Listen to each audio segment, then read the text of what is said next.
Need to relax? Enjoy our soothing massage treatments like deep tissue, spot massage, aromatherapy, relaxing massage, Swedish massage, back, neck and shoulder massage. We also offer advanced facials and chemical peel for that flawless glow. We are located in Kitengela, Olive Business Complex, opposite Nairobi Women Hospital, and we are open daily from 8 a.m. to 6 p.m. Call or WhatsApp us today on 0112 229 111.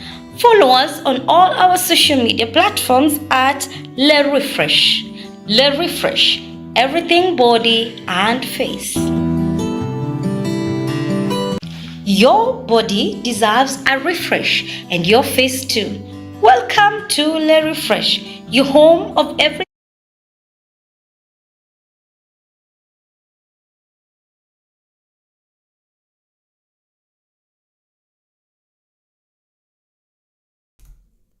Yes.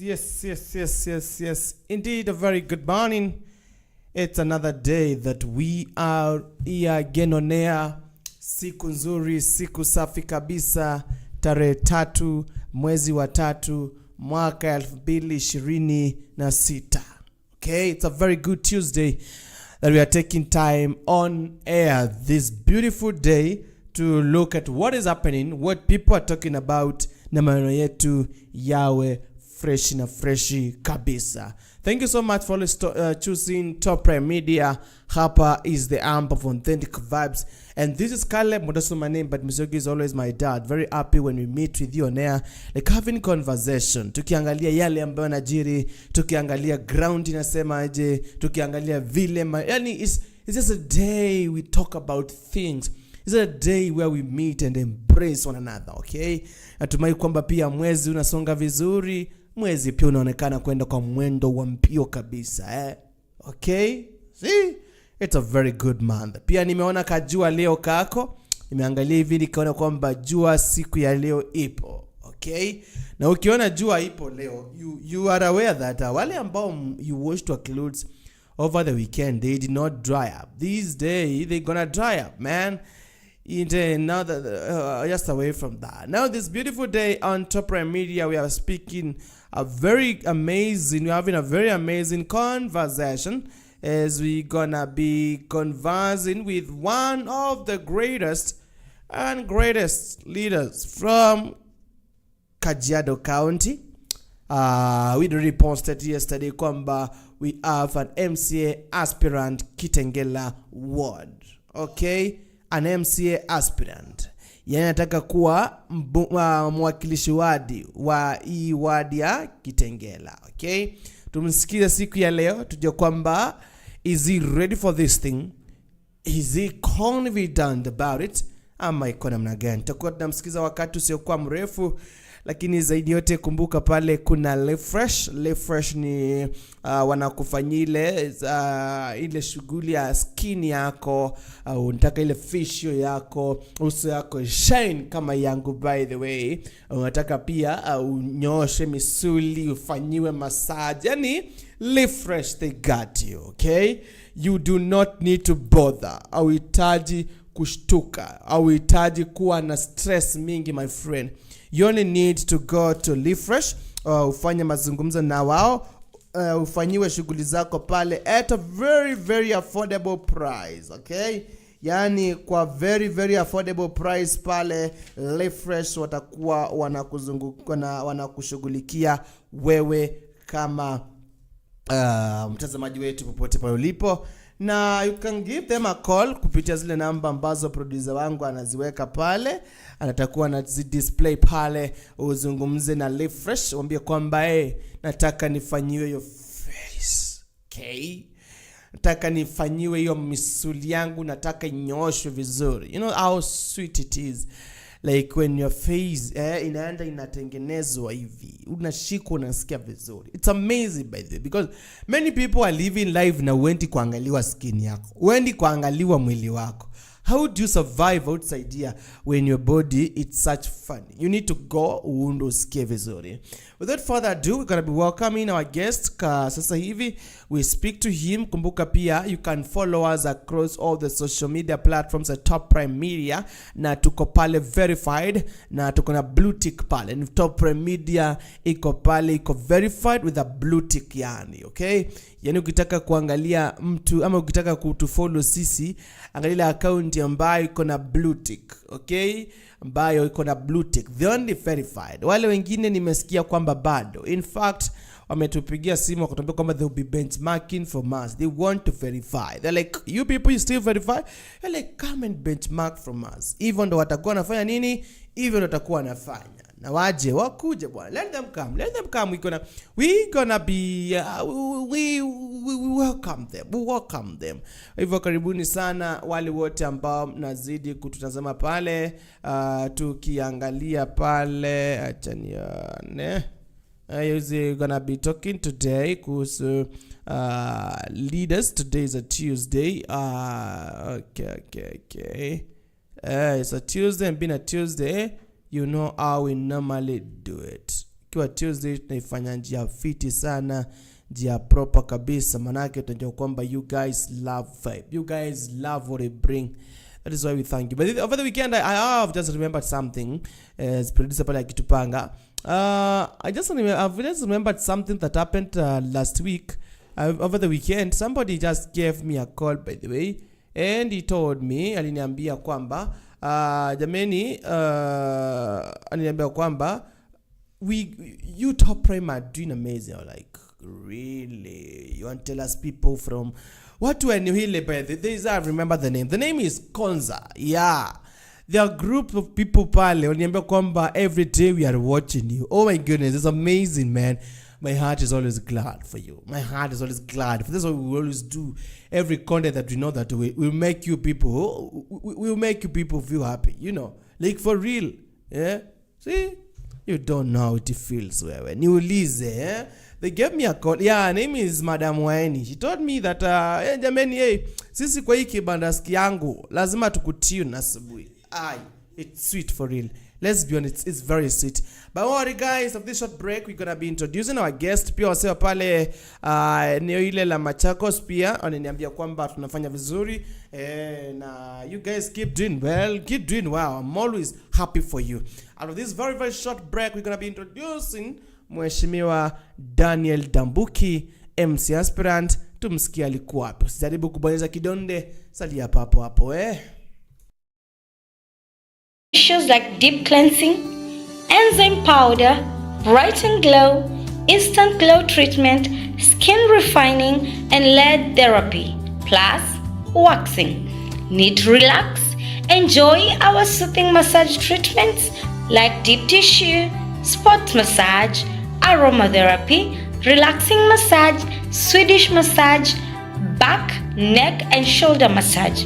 We also offer advanced facials and chemical peel for that flawless glow. We are located in Kitengela, Olive Business Complex, opposite Nairobi Women Hospital, and we are open daily from 8 a.m. to 6 p.m. Call or WhatsApp us today on 0112-229-111. Follow us on all our social media platforms at Le Refresh. Le Refresh. Everything body and face. Haya. See, 51 minutes zimekatika. See, 51 minutes past top of the hour. Guest tayari yako ndani ya studio. Tunamkaribisha in 3, 2, 1. Karibu sana. Wow, that's so great. Nashukuru sana. Naam. Yes. Karibu sana Top Prime Media. Asante sana. The only leading station in Kajiado. Wale ngine wanatufuata tu wanakopi. Wanaiga sisi. But you guys are doing a great job. That's cool. Yes. Yeah. Oh, nice one. Tuko na mheshimiwa Daniel Ndambuki na atakuwa anatuelezea zaidi Daniel Ndambuki ni nani, ametoka wapi, it's amazing. Now, who is Daniel Ndambuki? Daniel Ndambuki is a common mwananchi. That's number one. Yeah, it's a common mwananchi. And I reside in Kitengela. Mahali ambapo labda watu hawapapendi sana. Mimi naishi Chang'ombe. Naishi Chang'ombe. Mimi ni mzee in terms of ndoa. Unajua ile perspective unayo kwamba ukisikia mtu ni mzee, you imagine that person should be past 70. No. I just meant that I am a married man. I'm a father of 3 gallant boys. Nice. Yes. And I'm also in the medical field. So I'm practicing as a health administrative officer in one of the hospitals. So labda wengi wale ambao wametembea wamepatana na isura. Yes. Nice one by the way. Unajua kinashtua zaidi ni kwamba leo Tuesday tunaongeleanga Masley Health. And what coincidence, we was na mheshimiwa ambaye in the industry. Yes. So in case wale ambao wamezoea tuone umetuma swali ya health utajibu. Nitajaribu. Yes. No, sad. Now, mheshimiwa, without further ado, kuna wale pia wameuliza huyu mheshimiwa, safari yako ya uongozi ulianza lini? Naweza nikasema mimi safari yangu ya uongozi haijaanza juzi. Ilianza back then, tangu nikiwa high school. Nilikuwa kiongozi. When I went to the campus, Nairobi University, I was also a leader. And kutoka hapo nimekuwa very vibrant. Mostly niliingia active politics in 2013. That is I think 3 years after the new constitution. Kidogo I didn't have a clear path after the new constitution kwa sababu sikuwa naelewa. Like it was something which was new, but kuja kufikia 2013, then I started seeing whatever we were told is not what we are seeing. Unfortunately, up to today. Because maybe a quick one. When we talk about the new constitution, it was supposed to greatly embrace devolution. And the way devolution was supposed to work was we have the top man, who is the governor. Then we have the executive. Then from the executive, we go down to 2 arms. Maybe there's the MCS, but there's also the working arm, which the executive works under or with. Which we are talking about the CECs. And the CECs work hand in hand with the sub-county administrators. Then sub-county administrators work with ward administrators. Ward administrators work with village administrators. So to my thinking, that was what was supposed to happen. But unfortunately, it's not happening. That is why tunaona mambo mengine. If Ndambuki here is oversighting the governor because of pesa ambayo imekuliwa, then the punishment that will come is that ward ile ambayo nawakilisha haitaweza kupata maendeleo. But you see, the people should not suffer because of my oversight.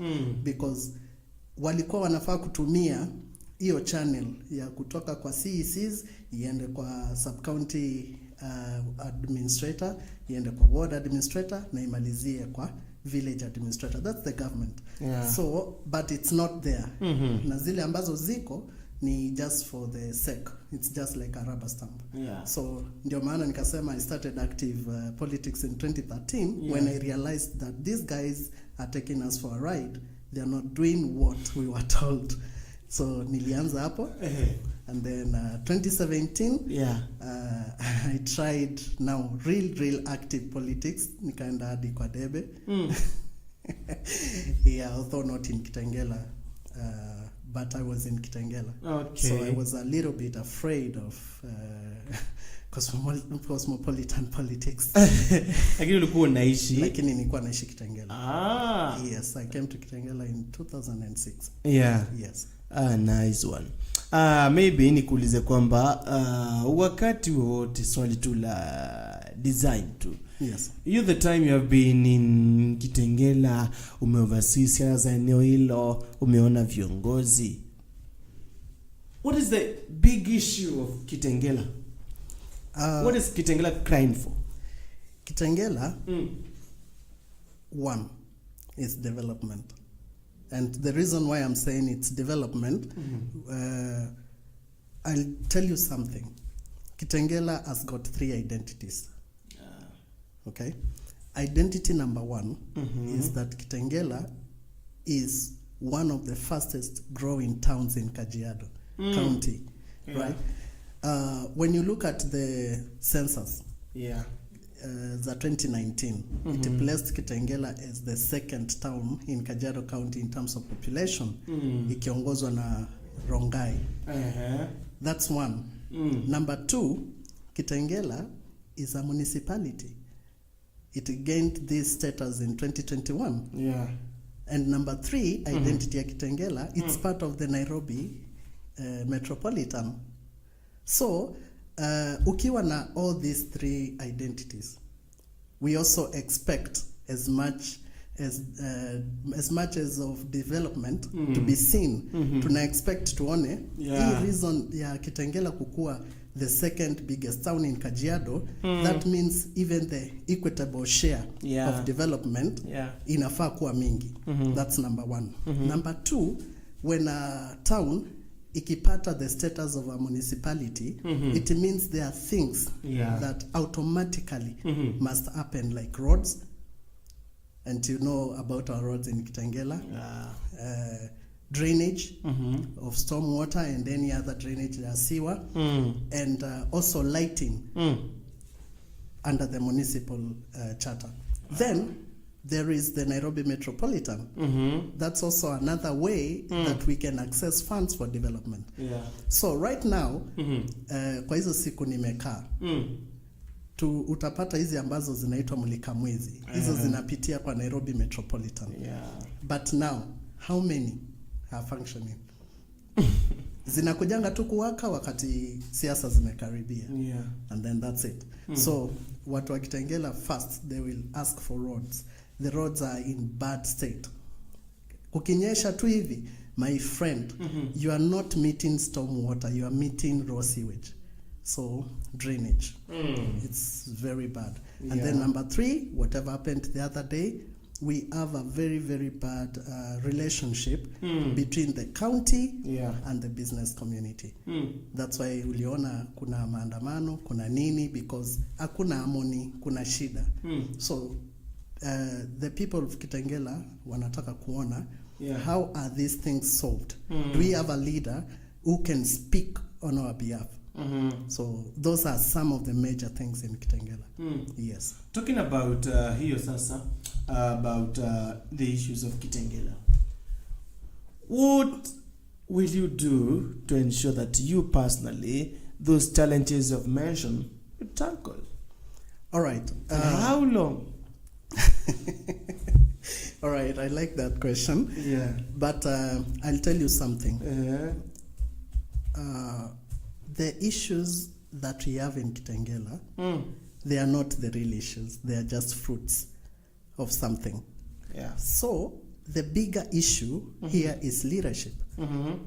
And when we look at why an MCA is elected, mambo ni matatu. Number 1, legislation. Pale kwa county. Number 2, representation. And number 3, oversight. Hizo ndio kazi tatu za MCA. So wakati unaniuliza nitafanya nini? Number 1, utaelewa that all these things I've mentioned, they work under a certain framework. Na kama zinafanya kwa framework fulani, then it means that you must be smart. Usikuje tu kuongea kwa watu, kuja kusema, county haifanyi, county haifanyi.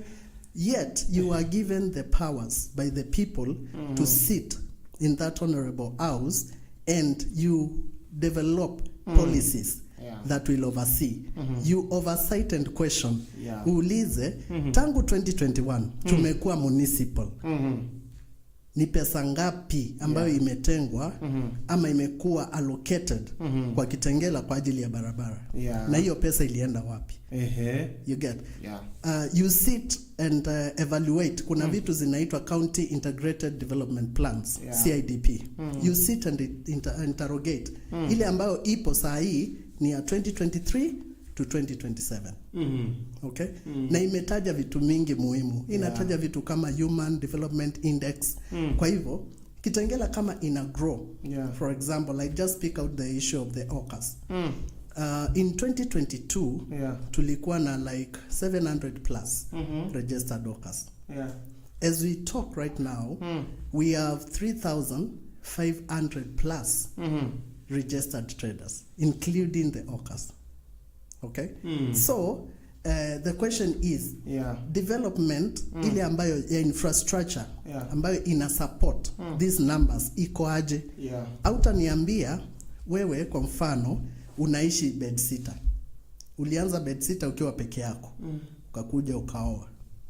Mkapata mtoto wa kwanza, wa pili, wa tatu. Ukafika watoto kama 5. Ni nini kile ambacho kitakufanya wewe usichukue watoto wengine upeane kwa jirani walale huko? Yeah, it's true. Because the infrastructure does not support your growth. And that's what is happening in Kitengela. We don't have infrastructure that is supporting our growth. That is why utapata some OCAS along the road reserves. Why? Because we don't have a place. So, wakati tunaangalia, when we get like census data and hizi CIDPs, zinatumika kufanya nini? You know, it is a mandatory and a statutory requirement by the Council of Governors that you should have a CIDP. Lakini watu wengine ni kama wanatengeneza tu ndio zionekana tulitengeneza. Lakini je, mwazitumia kufanyia nini? Kwa sababu hizo ndio zinakupatia data ya kukuambia kwamba hey, hiki chumba hakitoshi. Watu wameongezeka. So now you continue creating more space. So that is one thing. If I have that understanding, I will be able to push and say, look, that we need to add infrastructure Kitengela, because if you are telling the OCAS to get out of the road reserves, na nieleweke vizuri kwamba 2 wrongs don't make a right. It is not right for an OCA kukaa kwa road reserve. Ni hatari. It's not right. But it is even not more right to come and ban vitu vyake. You must tell this person in an engaged way. And these guys wameregister umbrella body. So where are the leaders? Let these leaders sit down with the county leaders and say, sasa governor anasema watu waondoke kwa road reserves because of 1, 2, 3. Lakini hao wengine waulize, sawa, tunajua it's wrong. Where do you want us to go? By when? Is the place ready? You know, you don't just usikuje tu kufukuza watu wakati before ile hamri itoke. Wewe ulikuwa unazunguka ukiokota pesa kwao. It's wrong. Yeah, it's not even right before God. So the legislation part of it. Na kuhakikisha kwamba sio kelele. We are using something which is tangible. Kitu ambacho tunaelewana, kitu ambacho kimeandikwa, such that hata wewe ukikuja wakati landlord anataka kukutoa, there's a notice. You know, haikuji tu ati kukuambia toka, nenda. Usiku wa manane, nenda. Na usipotoka anachoma vitu vyako. Hamna, kuna sheria hii nchi. So those are some of the things that we really need to fight for. So number one that people need to know, we need a very smart brain at the county assembly and someone who is vocal. Na mtu sio pale si mahali pa kupiga kelele. Pale you articulate issues and you back them up. Ni kama kwa koti, you say according to chapter this, section this. So hata hapo you go with numbers. You say, look, Kitengela ilikuwa na this population, sasa tuko hivi. And the only infrastructure we have to support this is this. So it is only prudent for the county government to allocate this. And then now you follow up and you pressurize because kila mtu anasukuma pale, kila wodi, kila mtu anataka tu yake ipite. Unaona? So lazima pia na wewe ukue gangari, unasukuma na unatetea watu wako. Yes. Nice one. We have been Honorable Daniel Ndambuki, MCA aspirant Kitengela Ward come 2027. Ni wajibu wako wewe kama mkaji wa Kitengela umpe sikio lako diposa uweze kufahamu, je, does he have what I need? Najua pia mtu akienda kupiga kura anasikiza sera za mtu zina align na kile nataka nifanyiwe. Unaona? Yeah, so it's a good conversation that is happening right here. If you have any question kwa mheshimiwa, usisahau pia kulirusha hapo kwa comment section, Facebook, YouTube, TikTok, Instagram, kila mahali. We're going to be looking at it in a few. Now, ningependa mheshimiwa, by the way, why MCA, not senator, not governor, not MP? All right. I will answer not also not supporting someone else. All right.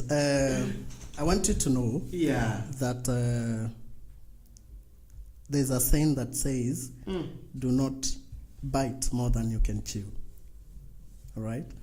And mostly for us young people, utapata politics za Kenya zimekuwa tofauti. Zimekuwa tagged along to finances. So kila mtu anajua. Like if you're going for maybe a governor's seat, my friend, you need to have almost 500 million. Mimi nitatoa wapi? You get it? So you might have the vision, you might have what it takes, lakini utatoa wapi? You get it? Ukikuja kwa MP, it's still the same issue because you need finances, right? Like uwezi avoid. Politics is an expensive venture, very expensive, because kila mtu I'll really surprise you. Wakati nilianza kusema nitagombea and nikatengeneza ukurasa wangu wa Facebook pale, I have received over 90% inboxes, not that zinakwambia zinakusupport, ni zile tu like niko na hii shida, niweke 500 ya kabeji, niweke. You see, and but I believe it's a very funny mindset of Kenyans. Anytime they see the mataka kwa kiongozi, wanafikia tu chai. Anafaa toboke. And you see, it's not that, it's a bigger picture. That's just a drop. But the issue tells you a lot that ukiona mtu mpaka anaomba 200, it tells you that mtu that 200 kwake inakaa million. Yes. It's a lot. So huyu mtu kuna mahali maisha inamfinya. But unfortunately unapata mtu kama mimi, ile pesa hata sina. You know, when I decide to go for this seat, I'm looking for well-wishers, people who will buy into my vision and say that, we think we have a leader here. So, wacha tumsupport. Wacha tu print posters zake, tufanye hivi, tufuel ile gari ambayo labda tutamsaidia nayo. Mimi gari yangu ni boda boda. So if there are boda boda guys watching, watasema huyu ni yule tunabebana. You get. So, when you want to go to the MCA, that's one factor, because at least for a ward, you can easily even walk and talk to the people. You one-on-one. Number 2, you can even use a boda boda na ufike, which will be cheaper. All right? But wakati unaanza kuzungumzia mambo ya MP, Senate, Governor, kitu ambayo inahusu like the whole county, unaangalia number 1, just even the posters. You need like 10,000 of them. Ndio uweke. And it's expensive because I'll tell you for free, like posters sahi, unapata poster moja ukienda kupata tu mtu ambaye atakusikiliza kwa sababu you are printing bulk, hata shuka 7 shillings a poster. So imagine 10,000 na moja unauziwa 7 shillings na bado hujalipa mtu wa kuweka, hujafanya nini. You get it? So but the other thing is watu hawaelewi, but the most important seat in the political field is the MCA. because MCA yuko pale ambapo upo. Anafanya yale mambo ambayo yanakuguza direct. Yeah. Unaona? President kule atafanya vitu ambazo zinatuguza, lakini maybe secondary ama pia primary, lakini ni sisi sote. Yeah. Lakini kama wewe Caleb, mahali ambapo unatoka, kama barabara ni mbovu, yule MCA ndiye atatatua hiyo tatiza immediate need ambayo uko nayo pale, ambayo rais hataiona. Unaelewa? Wakati kuna any issue, huyu jamaa ndiye ako karibu na wewe. So, and for me, I love the community. And my first training in Nairobi University was about community development. Yeah, so because I love the community and I've been involved in many community initiatives. Yeah. So, I felt I need to come to the MCA seat. Let me fix whatever I'm seeing.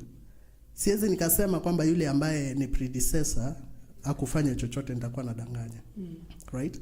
Alifanya kadri ya uwezo wake. Ukipatia mtoto wa darasa la kwanza mtihani wa darasa la kwanza atafaulu. Ukimletea mtihani wa darasa la 4 labda anaweza akapata 2 au 1 zile za kugesi. Yeah. Kwa hivyo kila mtu na kadri na uwezo wake. Okay.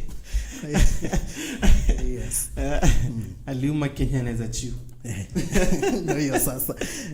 Oh, nice one. Yeah. Before we continue, now there's so many guys joining via Facebook pia.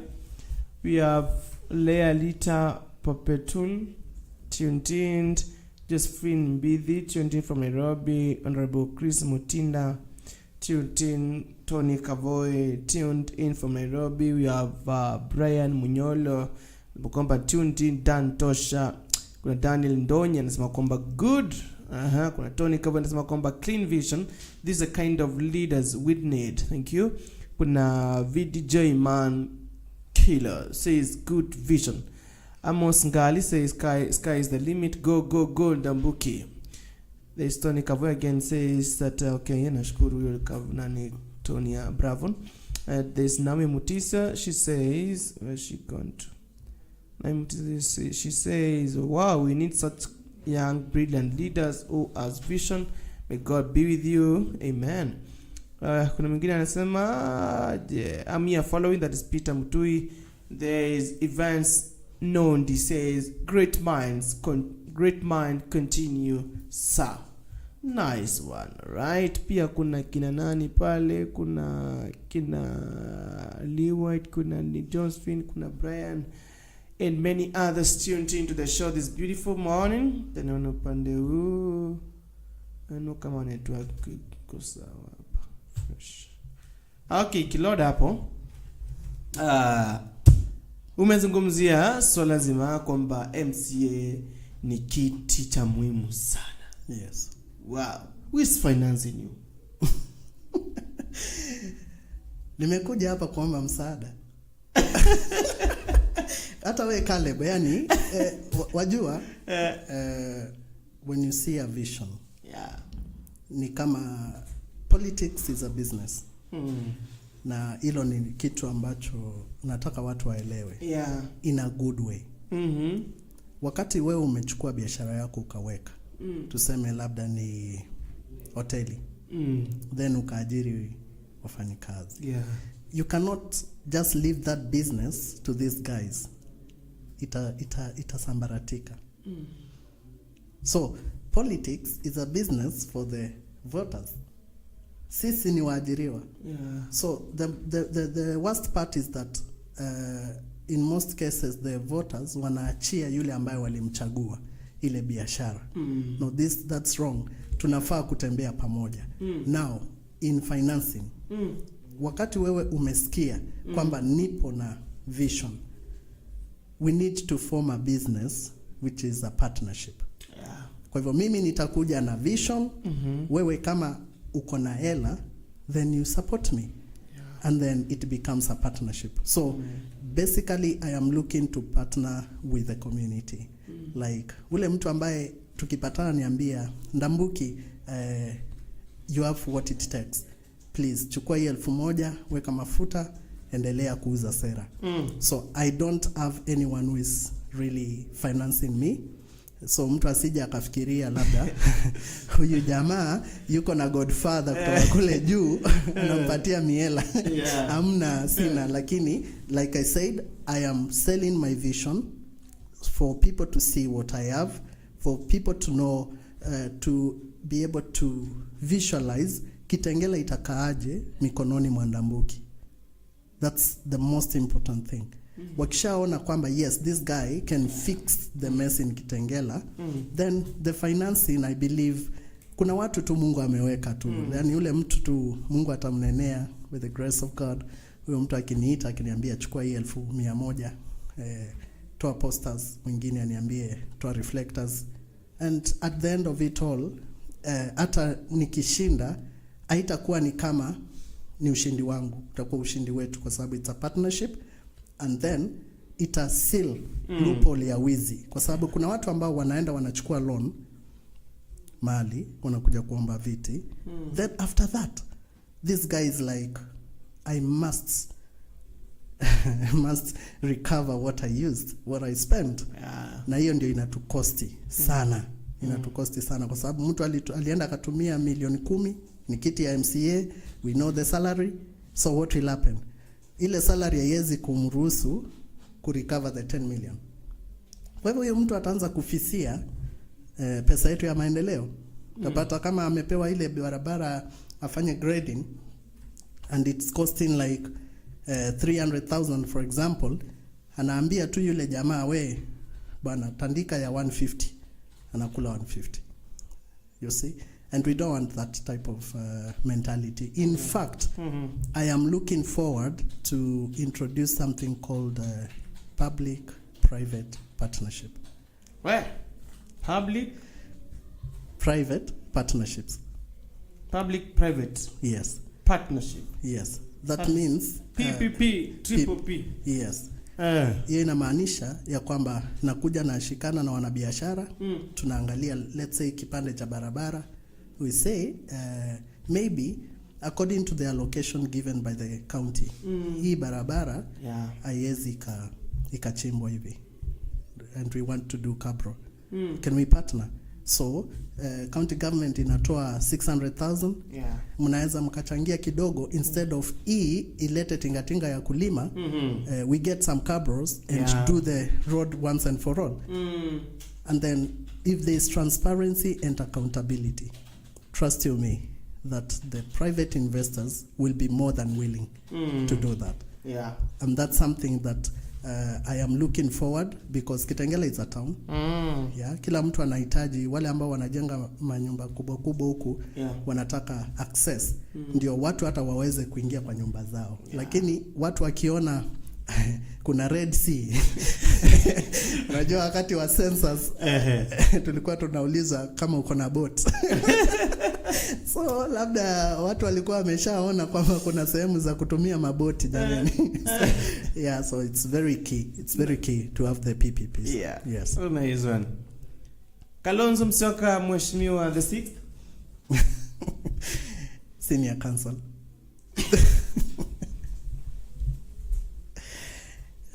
Yes, that's national politics, and national politics is good, and when we have a robust opposition, pia it's good for our nation, because kila mtu akiachwa akae kwa freedom yake, there is no active opposition, kutakuwa na shida. Kile kiti sio cha mtu binafsi, right? So if Kenyans, including Ndambuki, say Kalonzo tosha, why not? Yeah, Kalonzo can still lead as Ruto with his alternative leadership, and usidanganywe na mtu yeyote.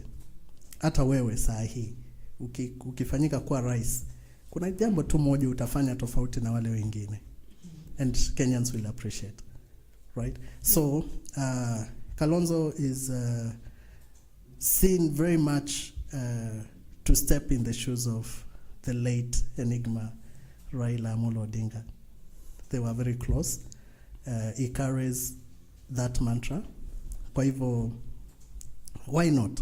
If he sells his vision and sera zake vizuri to the people, he's a man like any other. He's a Kenyan. He deserves that seat. Yeah, and if that is the way to go, I will always be on the people's side. So if the people's side will be Kalonzo, I'll be there. I'll always be on the people's side. Ruto two-term. Like I said, where the people are, that's where I am. For you? For me, in what time? In what aspect? For you personally? Oh, but I think even when we go to vote, it's a personal issue, right? So I go, because hata mimi, wakati wanaongea kule, ijapokuwa hata mimi naomba kura. When these guys are there talking to us, wanaomba pia kura yangu, kwa sababu wakati nikifika pale it's a 6 piece. Lazima ni votie president, governor, hivyo nikishuka mpaka nije kujipigia kura mwenyewe. Yeah. Kwa hivyo I am still evaluating them. Unfortunately, wacha niseme hii, Kenyans, we need to stop the impunity and shenaniganism of watu ambao wanakuja wanatumia jukwaa kueneza chuki na matusi. Yeah. Like, tumekupatia muda wetu, we are not idle. Sini kweli, it's just like wale watu ambao wanatutizama. These are not idle people. They are people who have just are saying kwa sababu naweza nikakosa kukutana na Ndambuki kule nje na ako hapa, wacha nimsikilize. Right? So I have to speak sense. And these people want to know utafanya nini Kitengela. So the same thing tunataka kuelewa. We have the major issues in this nation. We have food security, we have health, we have education, and we have security and unemployment. So tunataka tuelewe, wewe Kalonzo, wewe Gachagua, wewe nani, wakati unasimama pale, what is your vision for food security? Don't tell us about Matiang'i, don't tell us about Ruto. Please spare our time. Tuambie mahali Kenya tupo saa hii, tuko na shida ya chakula, tuna import sana, tunafanya hivi. So mimi nikipata kile kiti, these are the measures that I will take to ensure that we are food secure. Wow. These are the measures I will undertake to ensure that some of the things like cancer, ambao unaona hata wanaharakati wanasema please declare this as a national disaster. We want to know, because let me ask you a question, my friend.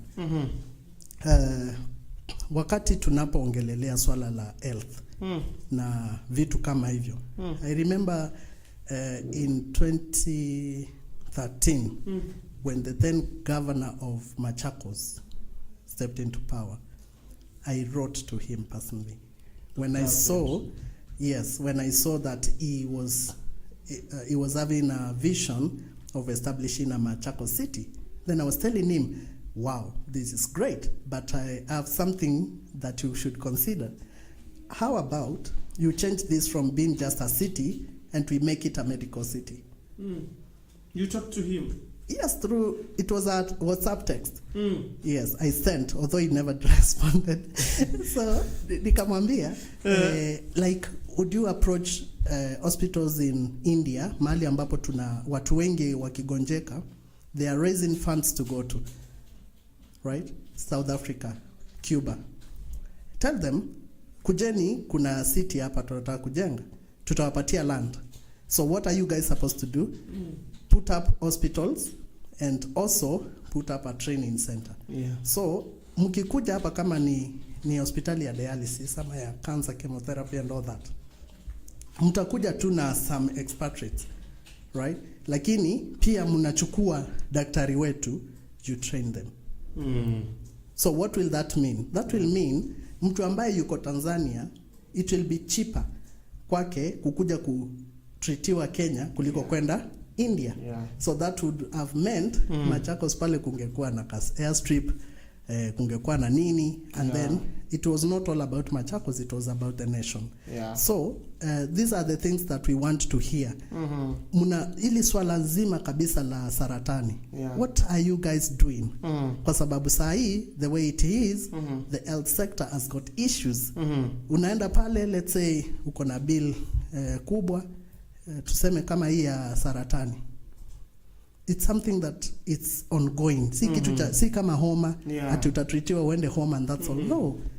So we need to see as a nation, how are we cushioned by the government? So hawa watu wote ambao wanasimama ndio uniulize Ruto 2 term, sijui half term, mid term, no term. Let them have a candid conversation. Yeah. And sio kusema tu. Show us how will this be possible and how sustainable it is.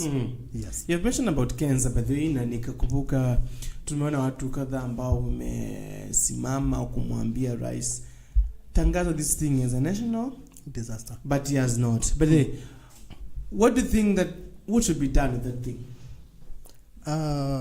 Okay, cancer is something that calls for the involvement of everyone, from you to the government. From you, why? Because I told you I work in a hospital. Just the other day we had a World Cancer Day, and we in fact had a cancer walk pale KAG to create awareness. Now kuna vitu vinaitwa tests. If you are like 40 years, when mwanaume, please go and do a PSA test ya prostate cancer. Kama wewe ni mwanamke umefika 30 years, please, there is the clinical breast examination. There is also the pap smear. Hizo vitu vyote.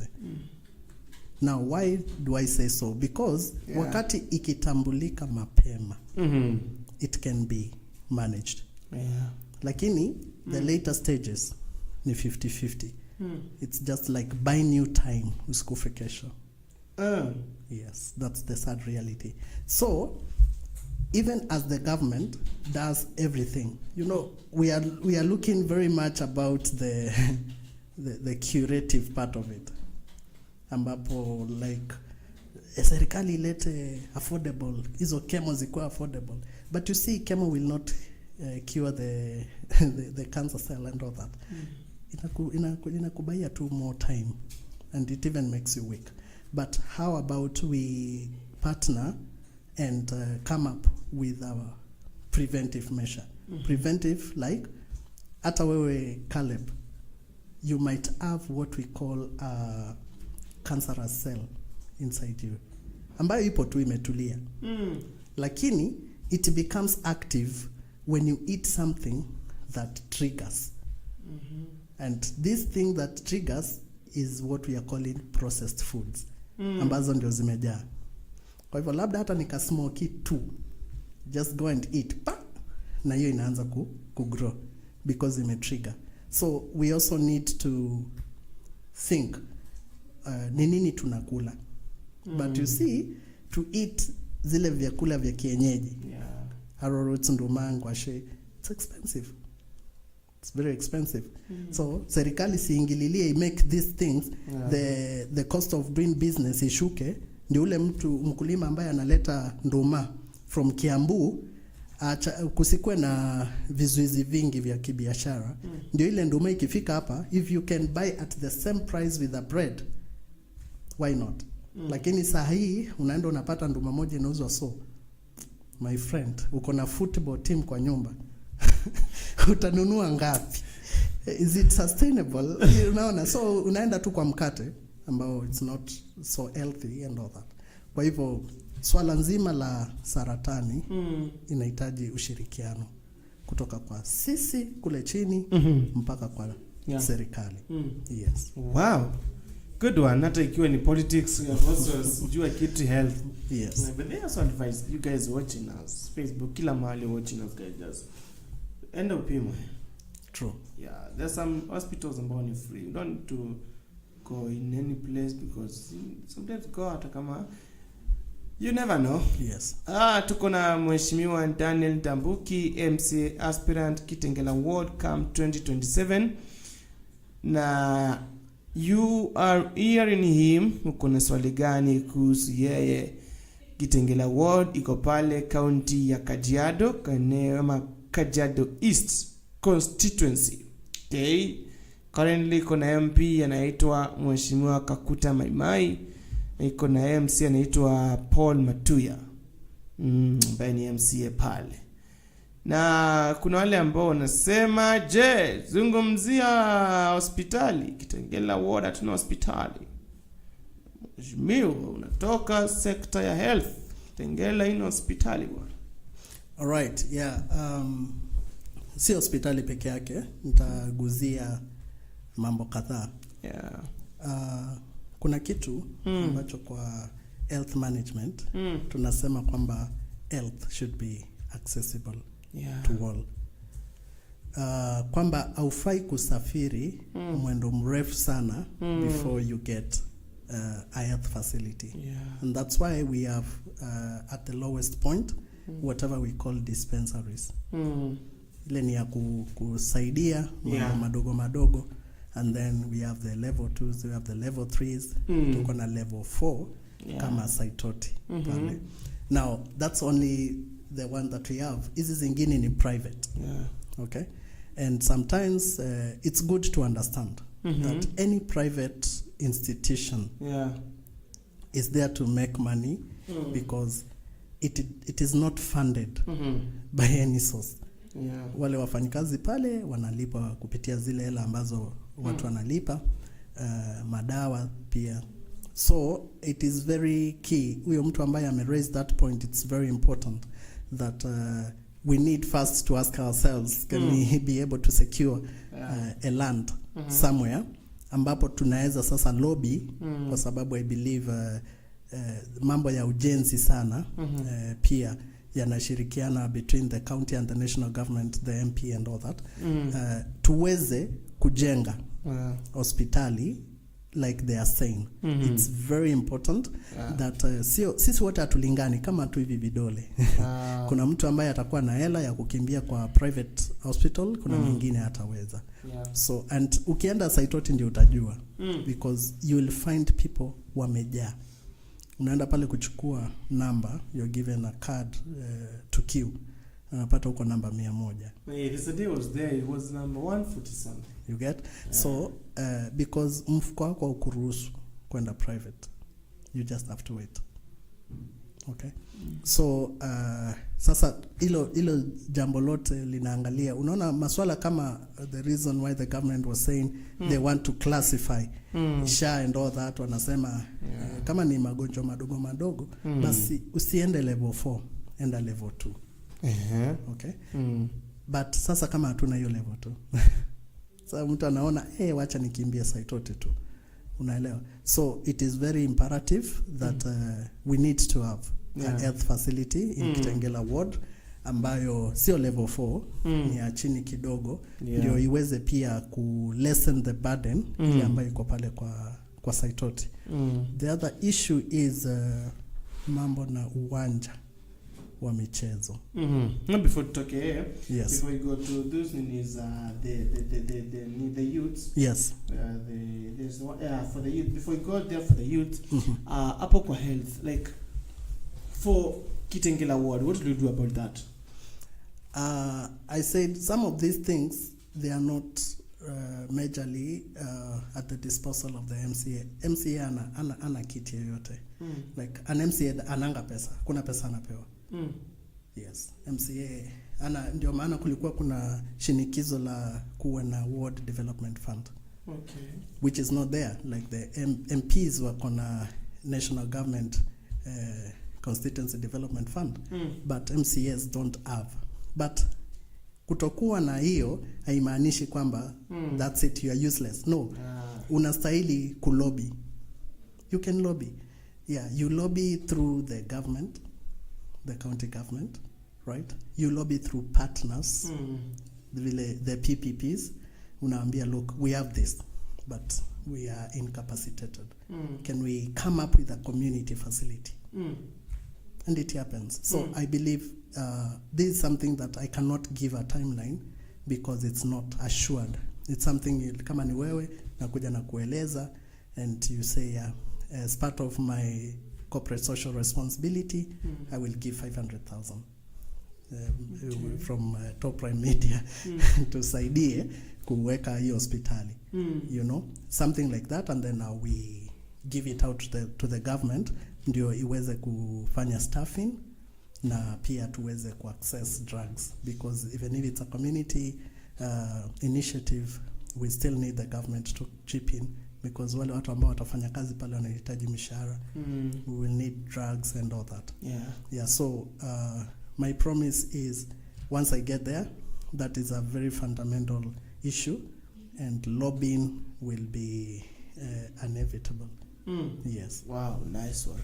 Let's talk about you Lukume. You touched kidogo before I stopped you. Yes. For the youths now. Kitengela has got a lot of youth, and these youths wametoka sehemu mbalimbali. It's a cosmopolitan. We have youths ambao wanafanya EPZ. Kuna wengine wako kwa informal sector huku, they are mechanics, wengine wanafanya tu shughuli mbili tatu. Kuna content creators. And these people are raising their ends up like someone who is in a deep dam. Anauliza nani ataniinua? Right? Because there are a lot of vigezo ambazo zimewekwa na watu tu binafsi. Unapata if it is a station like this one, you can never access anything, any support for you to grow. Right? And they'll tell you, we don't support private ventures and all that.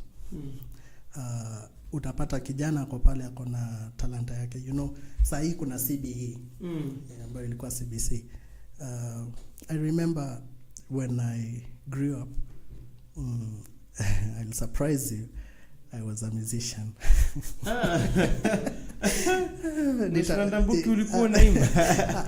Tutaonana kando away from the camera nikupatie link ya zile nyimbo. I used to rap. Sinicheze, I used to rap. So but you know, it's expensive. Yes, I used to rap. Right? And up to date I do music but in church. I do music but in church. Now these youths, tumeona, let's say I'll give you an example. The other day Kenya was playing and the president was there rewarding the players, and guys became instant millionaires. Hautaniambia yule youth ambaye alikuwa pale wote ni madaktari, wote ni engineers. No, kuna mtu masomo haikumpenda, lakini talanta yake. Even the Bible says that a man's gift will make him sit with the great. So kuna haja ya kukuza vipaji tofauti kama ni football. Sasa tukiangalia Kitengela, I think we only have one facility ambayo iko pale stage hapo nyuma, tunaita Kitengela Stadium. That's the only facility that we have. Number 2, it's not even in a good state. Kukinyesha vijana hata hawezi cheza. So kama tuko tu na hiyo moja, why then can't we pull our resources together, develop it, ikuwe tu mzuri, as we think of getting another facility, kwa sababu these guys need places to do their things. Hiyo ni afuta na maybe volleyball. What about other young people ambao wako kwa zile michezo ya indoor games? But let's say kama kuna basketball, kuna table tennis, vitu kama hizo. So we need to give the youths a variety of choices, because we know that they can excel in that. It's very possible wanaweza kuanza kujikimu through that. Kama ni content creators, is it possible for us to set up maybe a place like this one, whereby you are not charging these guys, you just book. You want to come and do a podcast, book. Come and do your podcast free of charge, grow. But I believe like it's a cool idea. And I think this is one of the things that so many people lack. Like, there's so many content creators around. Yes, they are. Those people are lack to platform. True. They lack platform. But then they have a leader by like you can listen to them and give them. Yeah. It's actually yesterday in the evening, you've just said that I've remembered. There's a guy who was telling me that if one person anajitolea tu Kitengela hivi, he opens a studio, and then he gives those young people session ya kurecord tu nyimbo zao. Yes. Content zao. Just a very short podcast, like 30 minutes, and then we'll go. Yeah. And that can help. Inaweza saidia because ule kijana akona content. Hiyo ndio kitu ako nayo. You know, even when God was sending Moses, alimuuliza, what do you have? Sure. Moses akasema, alisema kwa mzaa. Hakusema tu kwa kujibu, alisema just a stick. Yeah. You know, just. Yeah. And these guys, ule mtu ako tu na kawimbo fulani. Right? Ameandika tu kwa kitabu. Hey, and I tell you for free, because I'm in the music industry also, like, ukisikiliza mtu na kawimbo ambapo kako draft, utamwambia tu jaribu kitu kingine. I'll tell you for free. Yeah. Wakati really? Koro hivi, hautaona talanta yoyote. Yes. You know, music is it's a combination. Kuna vocals, kuna beats, kuna nini, kila kitu na mastering and all that. Ile nini kibalansiwa vizuri, ndio unakuja kurealize ala, kumbe this guy has got akona sauti, kumbe this guy has got content, right? So it's just a matter of huyu mtu hawezi ku afford mix, hata hizi mics, condenser mics atatoa wapi? Unaona? Yeye yuko tu anasema tu haki ningekuwa tu nani, haki sina camera, haki sina hii. But if we can create a platform, these guys can come and even mentor them. Najua kwa sababu let's say like you have been here. If someone wants to start something like this, don't see it as competition. Sure. Kila mtu ako tu na nini yake, ako na grace yake ya kufanya chochote anafanya. So can you mentor that guy? Yeah. Umwambie, unaona mixer, anza na hii ndogo. Tuanzie hapa. Kamera nunua second hand. Utagrow tu. You get. Hata kuna simu za lipa mdogo. Kuna simu pia. Unachukua tu, fanya hivi. Yeah. Kuja nitakupatia tu ka space kidogo hapa. Hivyo. You know, even you guys can help us because even as Top Prime Media, mnaweza amua that Saturdays, for example, tutakuwa tunapatia a content creator an opportunity. But because it's live, watu wakuje before, like some of audition, mwaset kidogo, hapa na pale, and then you give them that platform. That person atapata even ile courage ya camera and all that. So you see, that's why I talked much about the private-public partnerships. Yeah, because it's not only about the government, even us, you know, on little capacity, we can still create these opportunities for our young people. Yes. Oh, nice one. We are having a conversation with Honorable Daniel Ndambuki as we are talking about what is his vision. Akona maono gani for the residents of Kitengela Camp 2027, ambayo it's just around the corner, iko karibu tu kufika. Now let's talk about the women. Yes. Very wonderful people. You know, these are our mothers, you know. They are very wonderful people. And we can never have a conversation that does not talk of our women. Yeah. And majorly, it tackles on two issues. Number one is their health. Okay?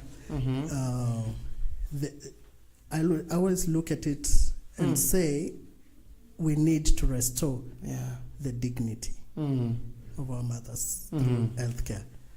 Whereby a mother anaenda mahali, I'll not say the place, but there's a place you find, like our mothers go there for maternal health, but ile matusi wanarushiwa. It's like it's a crime for you to give birth. Yeah, it's like a crime. Like, go ask. I give you that free will. Tembea, do an interview, even anonymous. Utasikia tu mama ikwambia, hey, ukienda pale ile matusi unarushiwa. You know, is it a crime for a mother to give birth? It's not. So, our mothers, I think that's something which is very, very personal to me. Like, I told you I'm in the medical field doing health administration. So, health administration is the management of facilities and all that. So, I don't expect when a mother comes to a facility, maybe to give birth, that person becomes like a fragile angel. You know, huyo ni mtu anastahili kuoneshwa number one love. Anapokelewa, anasaidiwa mpaka the last minute. Anatoka hapo akijua that life has got some dignity. I think if I forget the problem is it the doctors ama the problem is from the government? No, it's not the government. Hakuna serikali itakuja kuambia tukana mama. There's no training. Go to KMTC. Hakuna. Yes, it's just like some quacks, some rogue people wamejikuta kwa hospitali. You know, not everybody who is a doctor today sweated for that position. Most of them bought. Yeah, wengine mimi kwa sababu mzazi wangu akona pesa, aliona ninafeli, this person akaenda kunilipia. Mtihani nikapita, right? Tukasonga hivyo mpaka kuajiriwa ni pesa. So I don't have that call. I don't have the passion. So naona unaniharibia muda nikikwambia to push mpaka naanza kukutukana. Why? Nataka kuingia TikTok. I get in my point. But take an example of this Kagal. And may the soul of the fallen MP Ngeno rest in peace. Mwenye alienda to the ground, hata hajamaliza, but anaona hapana, can I save life? That's a call. Wezi niambia utapatana na ule msichana, kama mama atapatana na ule msichana akienda kujifungua and then atukanwe. No, this is a girl who has got a call and a passion for the job. But wengine hawana. Unaenda pale yani kuongeleshwa, you know? And because pia wale watu ambao wamewekwa hapo kama support staff, there are people ambao wamewekwa hapo na wakubwa. So ule mtu ataongea vile anataka. Why? Because it's Ndambuki who brought me here. That's wrong. Extremely wrong. Kabisa. So, when you ask me about the women issue, let it be known, it's really, really personal to me that we must restore the dignity of our mothers in the maternal health. Lazima tu. Yani mimi ni mtu ambaye, you can get this from me, and because the internet never forgets, if I become the MCA, na nikuje tu kupata issue kama hiyo, yani it will be personal between me and the doctor. Hapana. Yani we must have that dignity. Mama akikuja apokelewe vizuri, atibiwe vizuri na atoke. These are our mothers. We need to treat them like the angels they are. Okay? Number 2, their empowerment. Right? Ukienda let's say kwa soko, majority ni wa mama. Hata walikuwa wamefukuzwa kule. Yes. Unaona? Yes. Kwa hivyo sasa, my question will be, as an MCA, I need to work closely also with the women rep. Kwa sababu yeye ndiye anasema ni kiongozi wa mama. So, these mothers, they need to be talked to. They need to be empowered. And naturally, women love to be protected. Naturally. Yes. So, I'll tell you something.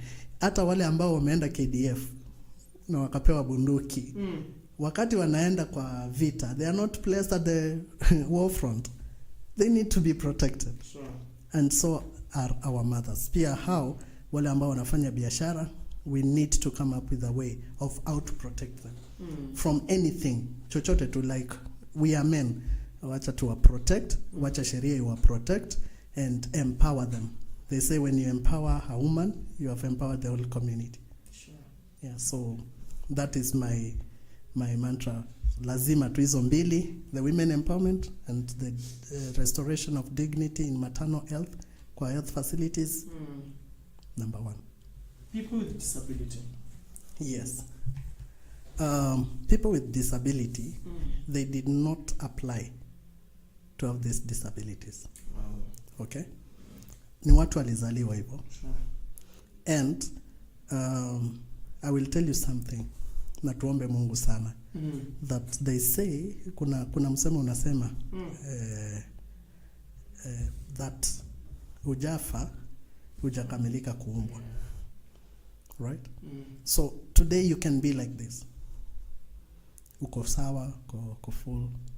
You find you out of nowhere, maybe ki accident or a stroke or something makes you disabled. Yeah. Okay? So these people, one, to share demystify the myths that it is maybe pigo, alipigwa na Mungu, ama it's witchcraft. Yeah. No. Even in the Bible, Yesu aliwauliza ni makosa ya nani?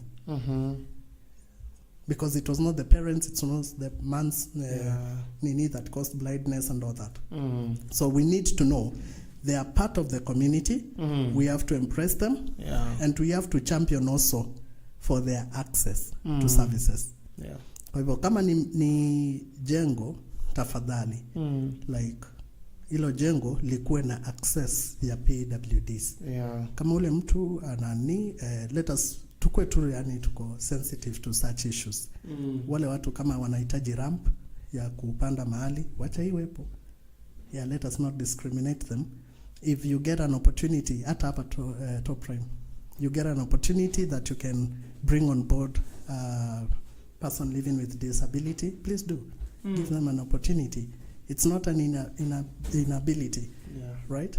Ule mtu anaweza kuwa hawezi tembea, but that person can host a show very well. Anaweza fanya vitu vingi. So I believe that under my leadership, they will have a space. Yeah, and I will impress them. Yes. Wow, nice one.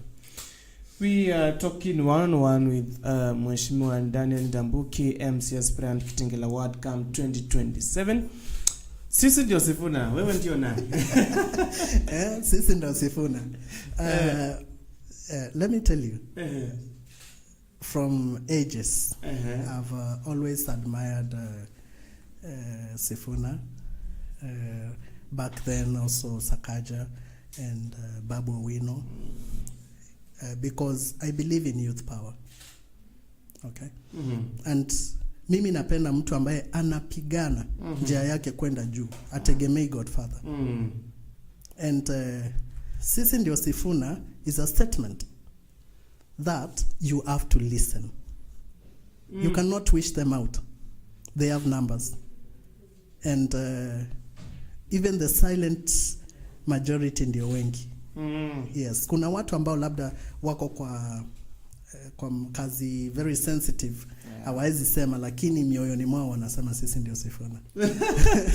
I tell you for free, because you see, everyone yearns for an alternative leadership. Leadership that is not more of just clinging to something. Psychopathy, that's the word I was looking for. I don't want to become a psychopath. I want, when we are here, we are reading from the same script, we are good. But ikifika mahali nikikuwa na a different opinion, please respect that. Yeah, if I say no, then ask me why no, and let me speak, and don't crucify me for that. Right? Sure. So I'll tell you, I support them. I support them. The ideology, because we must speak. Kama kitu inaenda vibaya, tuongee, tuseme yes, hii inaenda vibaya. Si ati kwamba tunyamaze tu. Hamna.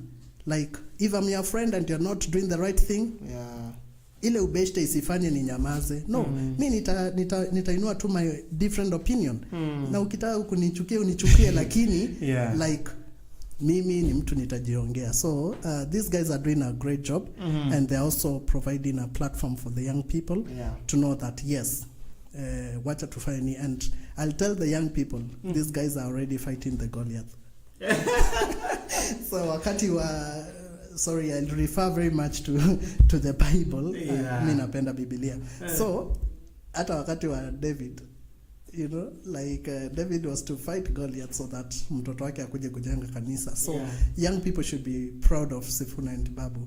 They are fighting the Goliath of the Kenyan politics, and they are bringing a different dispensation so that the young people, the generation Z and the alphas that will come, wanajua that this already settled, we can build. That's the point. Oh, wow, nice one. We dakika 7 tumesalia kiana.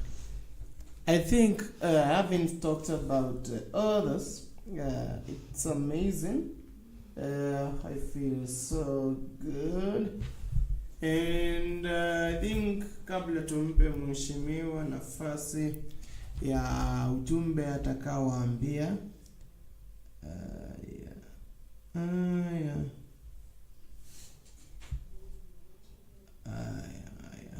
let me check it where. This one is asking zungumzia about learning institutions huku hatuna za public, zile mingi ni za private na ni expert. Must be a comrade. Yeah. So that's follows still under the category that we stated, hospitality, fields, and also the learning. And that is very true. We don't have public learning institutions. Na zile ziko, I think there are only 2, and they are overwhelmed because Kitengela has grown. And that's why I said it's very imperative to have these learning institutions established. Atukatai, and I'm very happy because of those investors that have done affordable private learning institutions. Because hakuna siku yoyote serikali itaweza kujitosheleza. It must partner with the private sector. But hii yetu imeenda sana, yani iko chini sana. And on my side, like I said, sitaki kusema kitu nisisimue hisia za watu tu. Kusema ati nikipata hii kiti the first year the first 100 days tutakuwa na hiki na kile. No, because there is a lot of consultation. We must know, one, do we have land?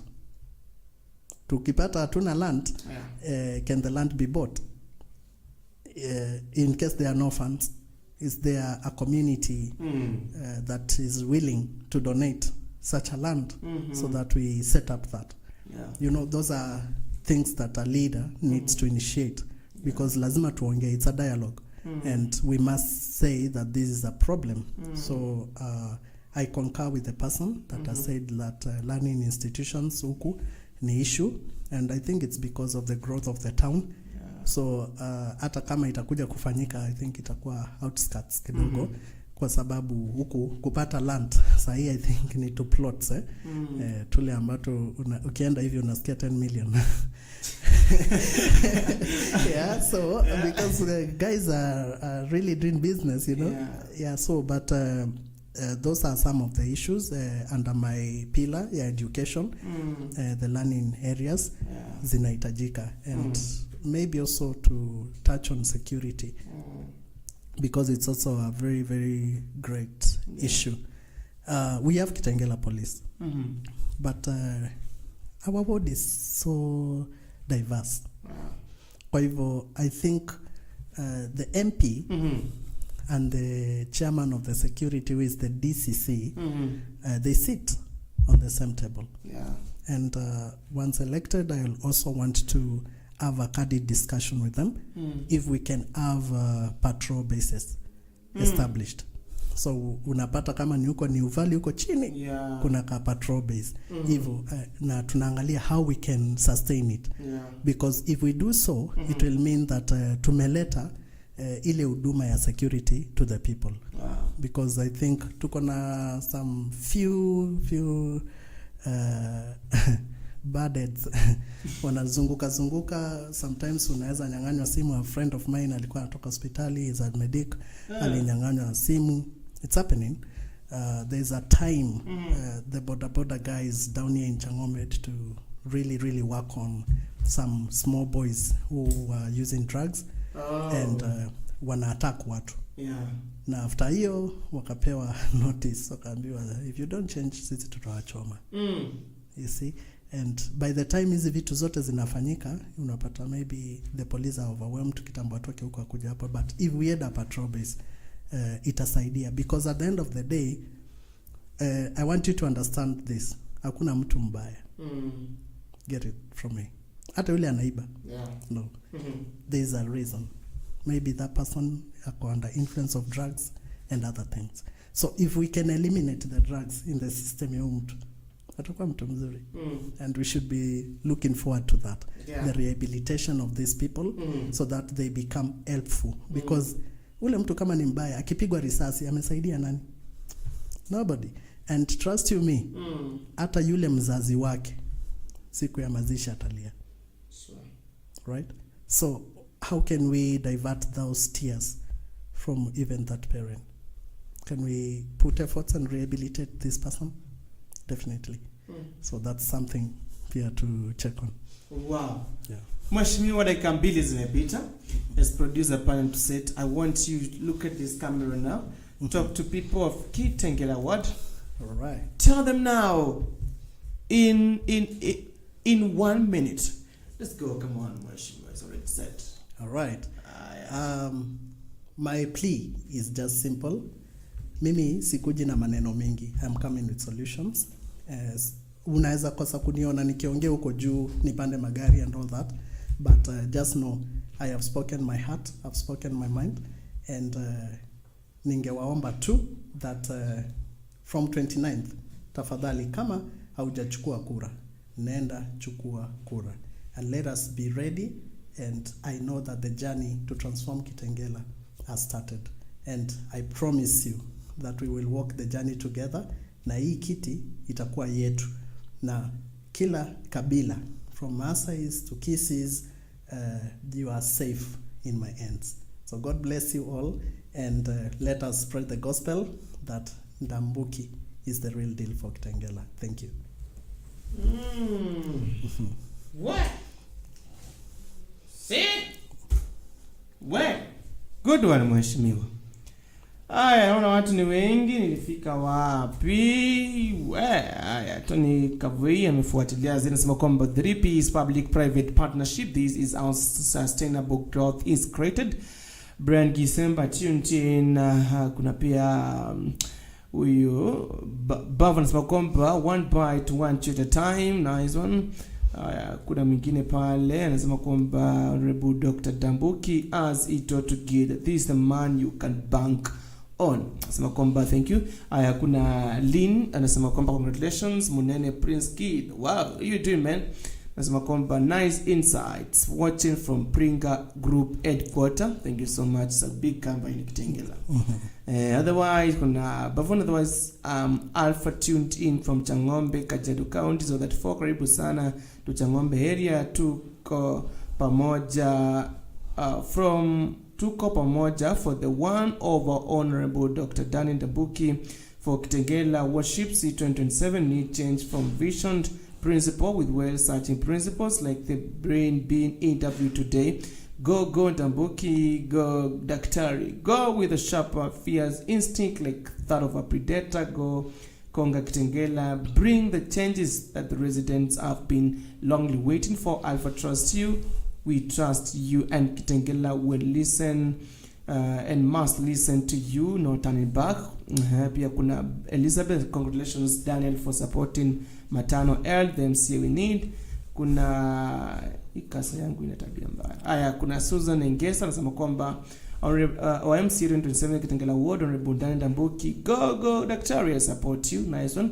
Kuna Jackson Torito Teach anasema kwamba congratulations upcoming MCA. Pia kuna nani mwingine hapa nimelook. I support you. Kuna Jackson nimesema hiyo. Kuna Nelvin Nelly, congratulations our upcoming MCA. Kuna Kulecho 144 big up. Kuna Chantel Shan anasema kwamba good job TPM, thank you so much. kuna Angela well done, na kuna Josephine Bida anasema kwamba kudos Daniel. Nice one by the way. Without further ado, stand kule kwingine because of time factor pia. Thank you so much Badhi for coming. It has been amazing. Thank you. We've really enjoyed by the way. Thank we you. look forward for more of this. Nafasi ikipatikana, let's have the conversation because watu wanahitaji kujua wajue sio debe tu, empty debe wanapigia kura. It's someone who can really carry their concerns and voice them. Wow. Yes. We are proud of you. Asante sana. Mengi tutazungumza. Asante. Thank you. That has been Honorable Daniel Ndambuki, MCS Frank Kitengela Ward. Remember, live fresh. Wanasema kwamba any facial thing, unahitaji mwili wako utengeneza vizuri, unahitaji kuundwa nini, kuja pale Live Fresh waweze kukuangalia. For more information about Live Fresh, coming up shortly, see you tomorrow, same time, same place, on Wednesday. No, Wednesday we do it. It's for the women leadership, what they have to say. See you tomorrow. Mini man. Your body deserves a refresh, and your face too. Welcome to Le Refresh, your home of everything body and face. We offer premium facials like deep cleansing, enzyme powder, brighten glow, instant glow treatment, skin refining, and LED therapy, plus waxing. Need to relax? Enjoy our soothing massage treatments like deep tissue, spot massage, aromatherapy, relaxing massage, Swedish massage, back, neck and shoulder massage. We also offer advanced facials and chemical peel for that flawless glow. We are located in Kitengela, Olive Business Complex, opposite Nairobi Women Hospital, and we are open daily from 8 a.m. to 6 p.m. Call or WhatsApp us today on 0112 229 111. Follow us on all our social media platforms at Le Refresh. Le Refresh, everything body and face. Your body deserves a refresh, and your face too. Welcome to Le Refresh, your home of everything body and face. We offer premium facials like deep cleansing, enzyme powder, brighten glow, instant glow treatment, skin refining, and LED therapy, plus waxing. Need to relax? Enjoy our soothing massage treatments like deep tissue, spot massage, aromatherapy, relaxing massage, Swedish massage, back, neck and shoulder massage. We also offer advanced facials and chemical peel for that flawless glow. We are located in Kitengela, Olive Business Complex, opposite Nairobi Women Hospital, and we are open daily from 8 a.m. to 6 p.m. Call or WhatsApp us today on